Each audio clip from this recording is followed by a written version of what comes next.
జిల్లాలో కాదు ఒక యావత్తు ప్రపంచంలో తెలిసిన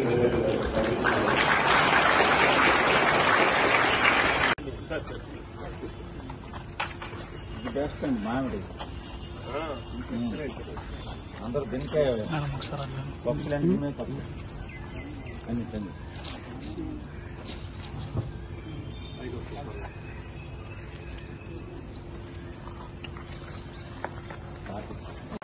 మరి కొలంబియా యూనివర్సిటీ వాళ్ళు సర్వే చేశారు 125వ అంబేద్కర్ ఉత్సవాల జయంతి సందర్భంగా ఎంతమంది కొలంబియా యూనివర్సిటీలో చదివారో వాళ్ళ విద్యార్థులను సర్వే చేస్తే ప్రపంచాన్ని అత్యంత ప్రతిభావంతంగా ప్రపంచంలోనే అత్యంత మేధావుగా గుర్తించబడినట్లు కొలంబియా యూనివర్సిటీ 125 జయంతి సందర్భంగా అంబేద్కర్ గారు ప్రపంచ మేధావులను కొనియాడారు.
గౌరవనీయులు రాష్ట్ర మంత్రివర్యులు శ్రీ కొండపల్లి శ్రీనివాస్ గారు ఇచ్చేసి ఉన్నారు.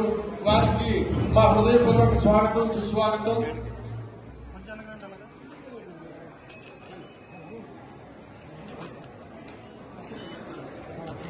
నవభారత నిర్మాత, రాజ్యాంగ గ్రంథకర్త, భారతరత్న డాక్టర్ బిఆర్ అంబేద్కర్ వాళ్ళకి ముద్ర వేసేస్తున్నారు. నేను ఒక్కటి చెప్పే ఎంత అవమానపడినా ఒక్కసారి గుర్తుని లెగాలంటే విద్య. అవిద్య తాండవించినంత వరకు మన బ్రతుకులు ఇలాగే ఉంటాయి. నేను అర్థం చేసుకున్నది ఒకటి, నేను మొట్టమొదటి చదువుతానంటే మా వాళ్ళంతా వద్దు అన్నారు. దళితుడు నడివీధిలో నడవకూడదు, తల ఎత్తుకొని తిరగకూడదు, మూతికి ముంత ముడ్డికి కమ్మ. ఏమిటి దరిద్రం? మేమే పుట్టామా భారతదేశంలో? స్వర్ణ యుగం భరతమాత. ఒక్క ప్రపంచంలో భారత మాతకున్న గౌరవం ఇంకెక్కడా లేదు. ఏ దేవుడు కులాన్ని రాశాడా? నీకు మతాన్ని రాశాడా? లేదు. స్వశక్తితో పైకి వచ్చి వారు మహానుభావులు కావాలి అన్నారు.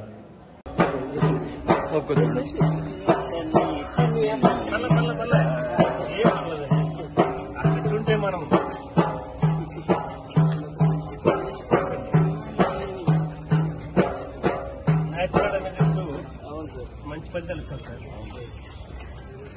ఆర్టిఫిషియల్ లిఫ్ట్ కూడా మనం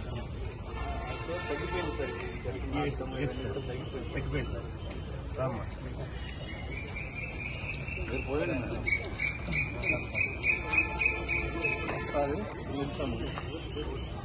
సార్ జేసీ గారు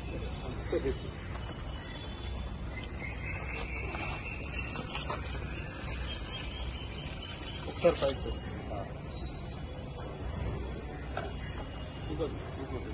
సార్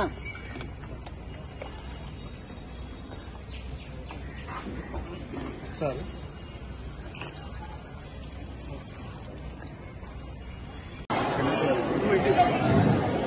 అంటే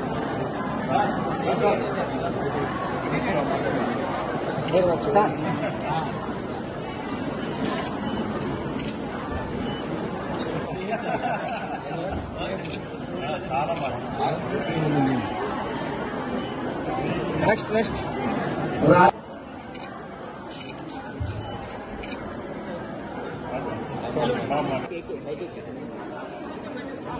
ఇలా చూడండి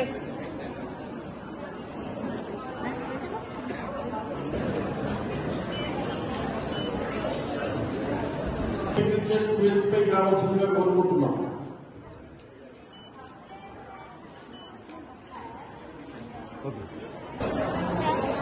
ఈ కార్యక్రమంలో నృత్య ప్రదర్శన చేయించినటువంటి మ్యూజిక్ టీచర్స్ అయినటువంటి విజయపేట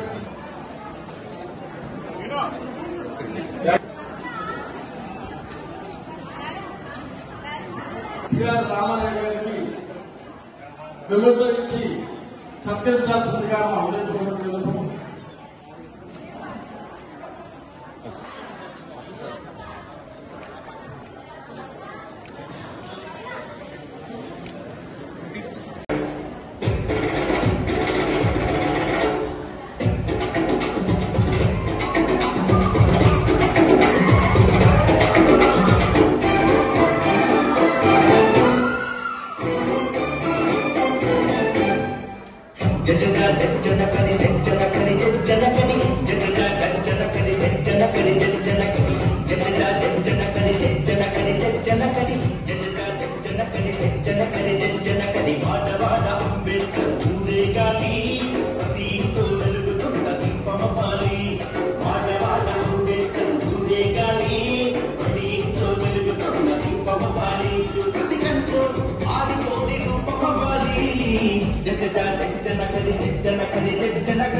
ఈరోజు ప్రభుత్వం చాలా అవకాశాలు అందరికీ ఇస్తుంది. ప్రతి ఒక్కరికి కూడా ఒక ఈక్వాలిటీ సమన్వయం తీసుకురావాలని, సోషల్ జస్టిస్ తీసుకురావాలని, ఎడ్యుకేషన్లో అవ్వచ్చు, ఎంప్లాయ్మెంట్లో అవ్వచ్చు, వెల్ఫేర్లో అవ్వచ్చు, అన్ని రీతుల్లో కూడా there is a good platform for everyone. దాన్ని కల్పించినటువంటి సూత్రధారులు, కాన్స్టిట్యూషన్ ఎవరైతే రాశారో డాక్టర్ బిఆర్ అంబేద్కర్ గారు ఒకప్పుడు మనలో నుంచి వెళ్ళిన వాళ్ళే. ఒక చిన్న గ్రామం నుంచి ఆయన వెళ్ళిన వ్యక్తే. మరి ఈరోజు దేశ విదేశాల్లో కూడా ఆయన పుట్టినరోజు సెలబ్రేట్ చేసుకుంటున్నారంటే దానికి మూల కారణం ఎడ్యుకేషన్, చదువు. అంటే ఈరోజు ప్రపంచ యావత్తు ఆయన గుర్తించి ఆయన అభినందించి ఈరోజు కలెక్టర్ వేదికలో కూడా ఆయన్ని గుర్తు చేసుకుంటూ స్మరిస్తూ ఈరోజు స్కూళ్ళు కాలేజ్ అందరూ వస్తున్నారంటే ఆయనకున్నటువంటి ఔన్నత్యాన్ని తీసుకొచ్చింది చదువు. ఈరోజు అలాంటి చదువు అందరికీ వచ్చేలాగా ప్రతి విద్యార్థికి చదువుకునే అవకాశం కల్పించే విధంగా ప్లస్ ప్రతి విద్యార్థి కూడా వాళ్ళకున్న సోషల్ ఎకనామిక్ కండిషన్ ప్రకారంగా వాళ్ళకి ఉన్నత స్థితిలో వచ్చేలాగా రిజర్వేషన్ కల్పించడం, ఏదైనా ఇప్పుడు మన ఎస్సీ కార్పొరేషన్ వాళ్ళు చెప్పినట్టుగా ప్రతి ఎస్సీ కార్పొరేషన్ అవచ్చు, బీసీ కార్పొరేషన్ అవచ్చు, ప్రతి ఒక్కరికి కూడా ఒక సమన్వయం జరిగి వాళ్ళకి అవకాశం కల్పించే విధంగా ఈరోజు కాన్స్టిట్యూషన్ రాసినటువంటి అంబేద్కర్ గారు ఎంతో మంది బడుగు బలహీన వర్గాలకి ఆదర్శం. ఎందుకంటానంటే ఈరోజు నేను బీసీ కింద వచ్చాను, ఒక రిప్రజెంటేషన్ ఈరోజు మినిస్ట్రీలో ఉన్నానంటే వీళ్ళందరికీ బీసీ సోదరులందరికీ కూడా ఒక వాయిస్. అంబేద్కర్ జయంతి సందర్భంగా చాలా విషయాలు మనం తెలుసుకున్నాం. ఈ రోజు కార్యక్రమానికి ముఖ్య అతిథి గారు జిల్లా కలెక్టర్ హోదాలో ఉన్న ఇన్ఛార్జి కలెక్టర్ గారు, వారికి సోషల్ ఏడీ, ఎస్సీ కార్పొరేషన్ ఏడీ గారు, అలాగే రామస్వామి గారు, సుబ్బాబు గారు, అందరూ కూడా జేబీని తెలియజేసుకుంటూ, అలాగే పత్రికా మిత్రులకి, ఆఫీసర్స్కి, అలాగే అది ముఖ్యంగా విద్యార్థులందరూ కూడా ఆశీస్సులు తెలియజేసుకుంటూ ఈరోజు ఈ కలయిక చాలా సమాజంలో ఎలా ఉండాలి, డాక్టర్ బిఆర్ అంబేద్కర్ గారు అనుసరించిన ఆశయాలు కానీ విధానాలు కానీ మనకి మేల్కొల్పే చాలా మంది తెలుసు, కొంతమంది కూడా తెలిసిన విషయాలు చెప్పారు. ముఖ్యంగా విద్యార్థిని అరుంధతి ఎస్కోట గ్రామం, ఆమె మాట్లాడుతున్న సందర్భాలు చూస్తే చాలా విషయాలు అద్భుతంగా మాట్లాడింది. ప్రిపరేషన్ రాకుండా నిజంగా ముందుగా అంబేద్కర్ చిత్రపటానికి ముఖ్య అతిథులు కలిసి టప్పలనాయుడు గారు, జేసీ శివకుమార్ గారు, ఇతర జిల్లా అధికారులు, సంఘ నాయకులు అందరూ కూడా అంబేద్కర్ చిత్రపటానికి వచ్చి పూలమాలలు వేయవలసిందిగా ప్రార్థిస్తున్నాం. దయచేసి అందరూ జిల్లా అధికారులు, సంఘ నాయకులు, ఇతర పెద్దలు అందరూ కూడా ఆ కార్యక్రమంలో పాల్గొనవలసిందిగా మా హృదయపూర్వక విన్నపం.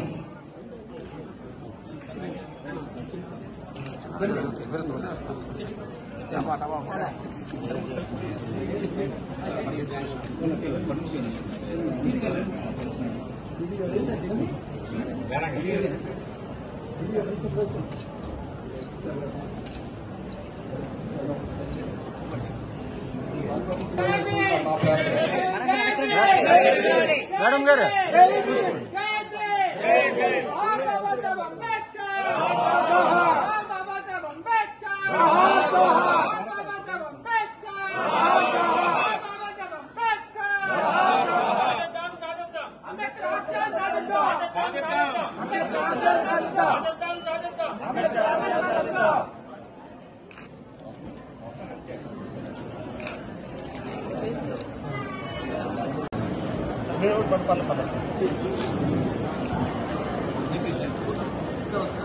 డిప్యూటీ డైరెక్టర్ గారు.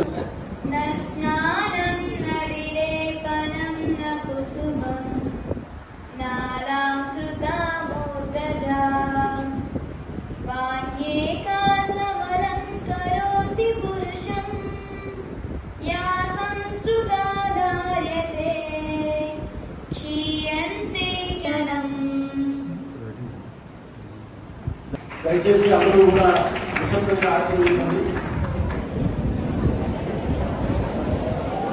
నిశ్శబ్దాన్ని పాటించాలి దయచేసి.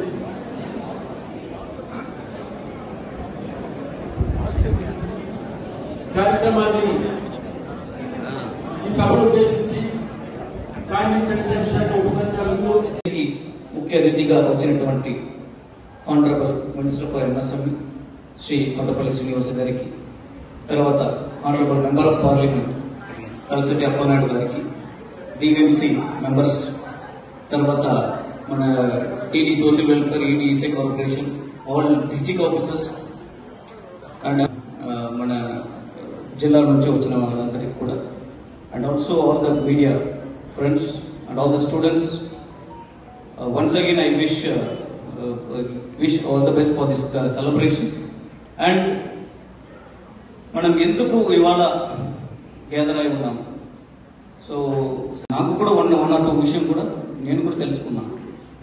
సో ఇలాంటి ఒక స్టేట్ ఫెస్టివల్ గా మన రాష్ట్రం తర్వాత దేశంలో కూడా అన్ని చోట్ల ఈ మన ఏప్రిల్ 14 అప్పుడు మన జయంతి ఉత్సవంగా సెలబ్రేట్ చేయమని చెప్పి కూడా ఆదేశాలు ఉన్నాయి.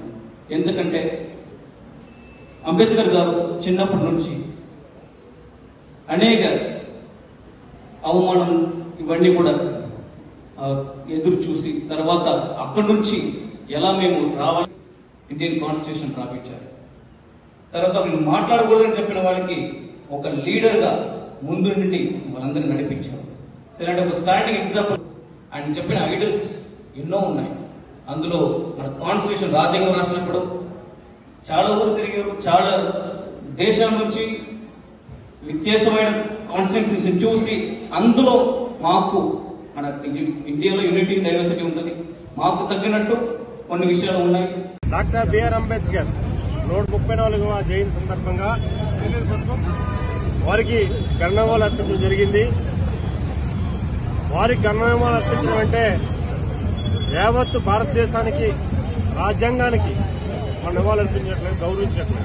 ఎందుకంటే మెంబర్ ఆఫ్ పార్లమెంట్కి నేను అవ్వచ్చు, ఈరోజు జాయింట్ కలెక్టర్ గారు వారవచ్చు, లేకపోతే ఈ భారతదేశంలో ప్రతి పౌరుడికి కూడా హక్కుని అలాగే చట్టాన్ని మనకి రాజ్యాంగం ద్వారా ఇప్పించిన మహనీయుడు డాక్టర్ బిఆర్ అంబేద్కర్.